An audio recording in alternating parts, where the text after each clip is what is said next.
ব্রাজিলের পতনের আসল কারণগুলো নিয়ে আজ কথা বলবো।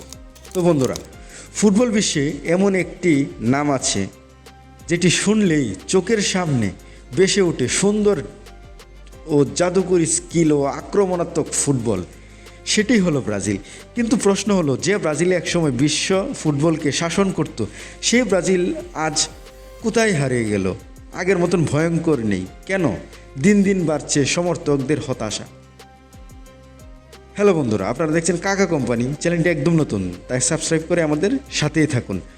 এক সময় ব্রাজিল দলে ছিলেন পেলে, রোনালদো, রোনালদিনহো, কাকা এবং রিভালদোর মতো কিংবদন্তিরা। তাদের ফুটবল ছিল শিল্পের মতো।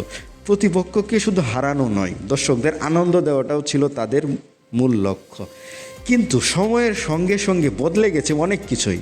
বর্তমানে ব্রাজিল দলে প্রতিভাবান খেলোয়াড়ের অভাব নেই, কিন্তু সেই পুরনো সৃজনশীলতা ও দলগত বোঝাপড়াটা অনেক কমে গেছে।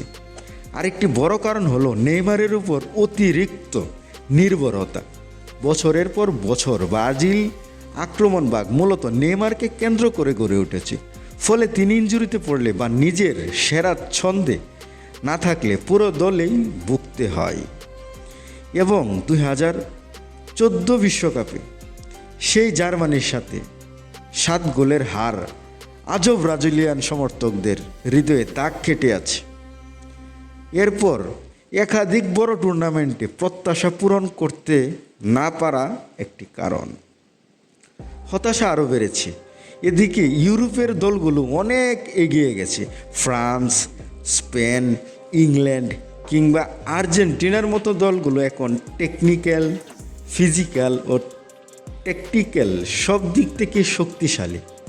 তবে সব কিছুর পরেও ব্রাজিলকে শেষ হয়ে গেছে বলা যাবে না। ভিনিসিয়াস, রদ্রিগো, এন্ট্রিকদের মতো তরুণ তারকারা ভবিষ্যতের আশার আলো দেখাচ্ছে। এখন প্রশ্ন একটাই, ব্রাজিল কি ফিরতে পারবে তাদের সেই সোনালি দিনে, নাকি সাম্বা ফুটবলের রাজত্ব এখন শুধু ইতিহাস হয়ে থাকবে? আপনার কি মনে হয় ব্রাজিলের এই পতনের মূল কারণ কি?